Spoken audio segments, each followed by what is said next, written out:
There are 5 principles to mindful eating. First, there are no forbidden foods, so you're free to eat whatever you want. Second, blah blah blah blah blah blah blah blah. Blah blah blah blah blah blah blah blah blah blah blah blah blah.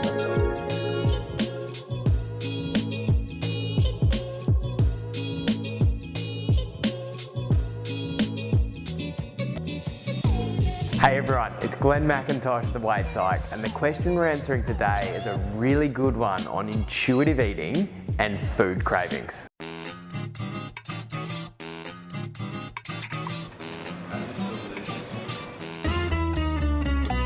The whole world.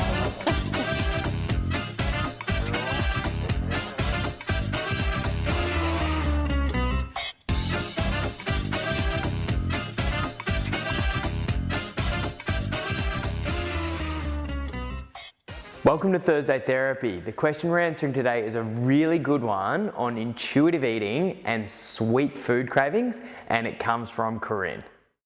Hi Glenn, would love to get your thoughts on intuitive eating and how cravings fit into this. For example, I am a fairly healthy eater, however I do crave something sweet in the evenings. Is this listening to my body? That is a really great question, Corinne. Mindful and intuitive eating, I'll use the terms interchangeably. They're really a whole new way to take care of your eating. It's a real paradigm shift in the way that you look to take care of yourself with your eating. So when you're learning how to do that, naturally it takes a while to understand it in its totality and figure out how it applies to you. So let's quickly recap the intuitive eating principles.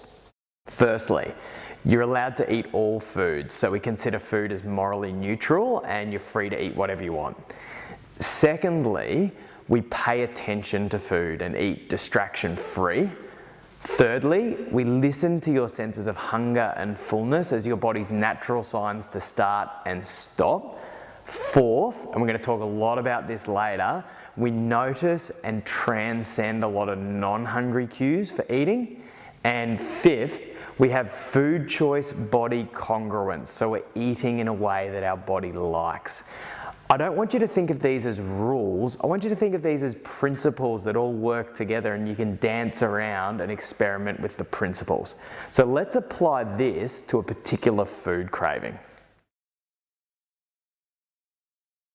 So as part of your question, Corinne, you actually asked one of the most important questions is, am I hungry? Sometimes it's really difficult to understand, is my body craving food or is it my mind craving food? That can get really collapsed and muddled up. So what I'm going to do is I'm going to provide you with this link to our mindful intuitive eating journal, and on the back here you'll see a hunger and fullness scale, and let's do a little exercise now. We'll put that hunger and fullness scale up on the screen and you can just start to check in with where you are now. So if I check in with myself, I'm about a 5. I'm not hungry and I'm not full. What you'll often find is that once you pay attention, you will be able to understand whether you're hungry or not. For a lot of people that I see, and I've been speaking to a few clients about this over the last couple of days, they say to me that it's quite hard to identify whether they're full or hungry or in between, but when you listen, the signals are there. At the start, they're just little whispers, but when you do pay attention, and when I do this exercise with people in session, 99 times out of 100, you can actually listen to the body. It just takes that little bit of time. Actually, you know what I'm going to do, guys? I'm going to talk you through the Mindful Intuitive Eating Journal. So if you want to do a bit more of it, you totally can. Don't freak out. It's not a food diary. It's not to help you to regulate your calories or designed to help you change your eating. It's actually just designed to help you follow those 5 principles. So the first column here is about what's going on before you're eating. That's where we're starting to notice the non-hungry cues. This next bit is the hunger and fullness. So you draw a line between where you start and when you stop eating. So you're noticing when you're starting and when you're stopping. This next column is for the food and the amount. I think stay away from calories. It's just so you can create mindfulness around what you're actually eating. I do have a little note there that it says if eaten, because sometimes after noticing why you're eating and noticing your hunger and fullness, you won't want to eat the food, which is of course totally cool. And this last column here is where you're noticing that food choice body congruence. So what actually happens to me after I'm eating. So for people who are extra keen, you do this for a couple of weeks and you'll naturally build your mindful intuitive eating skills. Don't worry if you miss a day, don't worry if you can't really get to one part of the entry. Any part of this that you fill out is a total bonus, because it's not about regulating your overall calories, it's about building these mindful eating skills that once you learn them, you can't unlearn. So if you've identified that your body is hungry, great. Your body is just sending you a really simple signal that it needs nutritious food. Now, I'm not going to tell you what nutritious food is, because you know and I know that you already know how to eat nutritiously. If you're still feeling like eating, this is where we start to develop an awareness of the non-hungry cues. So what my clients tell me about developing this awareness is that it does take time and effort and attention, but once they get there, they feel really empowered to develop really workable solutions to overcome those cues. So what I'm going to do is I'm going to give you some of the more common ones, and I want you to experiment with understanding these and some of the possible solutions that work for you between now and next Thursday therapy. In fact, I even want you to comment below on your experience. Sleep is a really big cause of food cravings. So if you're not getting enough sleep, if you're getting too much sleep, if your sleep is irregular, or if your sleep's really interrupted, then that can cause increases in your ghrelin, your hunger hormone, and decreases in leptin, which is your fullness hormone. So obviously that's really bad for food cravings. My answer there is get better sleep, around 7 to 8.5 hours a day. There could be physiological reasons for your cravings. So there may be things to do with gut bacteria, your specific hormonal profile, or any medications that you're on that can be affecting food cravings. So my best answer there is see your doctor, see your naturopath, or see another trusted health professional. If you feel like this is going on, explore it and see what happens to your food cravings. It's possible that nutritional deficiencies are actually causing food cravings. So if you're hungry, you're not getting enough nutrition, or you're missing out on certain vitamins, minerals, or macronutrients, it can create cravings. So my advice there would be to go and see a dietitian or a nutritionist.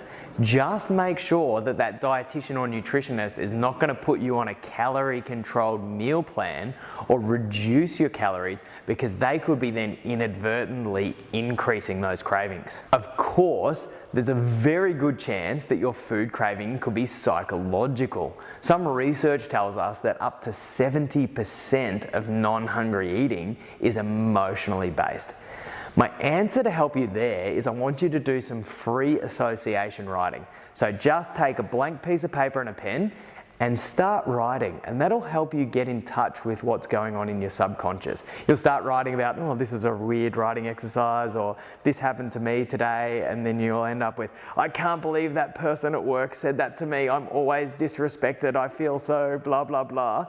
And then you'll be able to deal with that material a bit better. So first, to help you understand the psychological cues, practice some free association writing. That's a really good point of call to help you understand what's going on for you. Naturally, we don't want to overlook that a lot of non-hungry eating is habitual. The force of habit is not to be underestimated, and we all have different habit strengths. So some of us build habits really quickly and we get out of habits really quickly, and other people have habits that last for ages and are really tough to get through.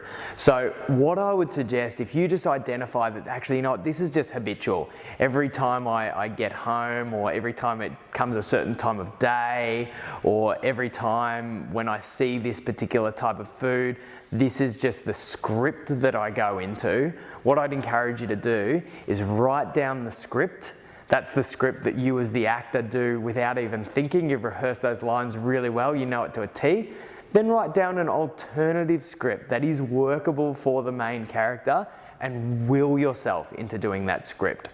It'll take quite a bit of energy to do that, but once you develop the new script as a habit, then you will have transcended that habitual eating cue. Also, it could be that your brain is just addicted to that substance. So sugar is obviously quite addictive. We know that it can be as addictive in rats as cocaine, although we haven't done the research in humans because I don't know if you could give the humans the cocaine. But we also know that that combination of 50% fat, 50% sugar gives us that beautiful bliss point of sweetness, that perfect mouth feel that gets our reward circuitry just going crazy. So it may be for you that to develop a more intuitive eating style in the long term, you actually have to figure out a way to really reduce the amount of that substance in your diet, in your bloodstream and in your brain. So how do you do that? I think retreats are really good things to do, going somewhere where your body can detox from those things. I think sometimes detoxing your body for a certain period of time can be a really good thing to do, but you have to be very mindful of why you're doing that. It's not a weight loss thing, it's actually something you're doing to help improve your brain chemistry so you can eat in a healthier way long term. So that one is a high degree of difficulty. A really good one, if it's sugar, is you can start to reduce the overall sugar in your diet in a way that's right for you by looking at some of the added sugars, because most of us are having a lot more sugar in our diet than we actually realize. All right, excellent. So just to recap, mindful eating is not just eat what you want. There are 5 principles and you need to dance around all of those principles. To make this cup of coffee, I need the right amount of milk, I need the right amount of coffee, I need the cup. If I have only one of those, then I'm not drinking a good coffee. And I want you to think the same about your mindful eating. It's not just one principle, it's a combination of principles that work together. Then I want you to think about the hunger and fullness. You've got a beautiful scale that you can check in with yourself. As a simple rule, you might ask yourself, am I hungry? And think that being hungry is like being in love. If you have to ask, am I, and you're not sure of the answer, you're probably not. If not, we're going to look to those non-hungry cues. Now, I can't tell you, unfortunately, I'd love to be able to. I can't tell you what yours are, but I can tell you how to get there. And if you play around, if you experiment and you take that time, you will get to finding them. I'm sure of that. So thank you for paying attention to another Thursday Therapy. Before we finish up, I want to give a quick plug to our weight management psychology page. I want you to give that page a like. We're posting positive messages every day on the psychology of eating, movement, weight, and body image. As you know, there's a lot of rubbish out there on social media and a lot of negative stuff, but I think you can put the weight management psychology posts kind of in the posts of like the cute puppies that make you feel good. Some of our posts will make you feel good. Or like I saw a really cool one with a monkey who had befriended a cat. It kind of opened my mind. So some of our posts will open your mind a little bit. So please give the WMP page a like.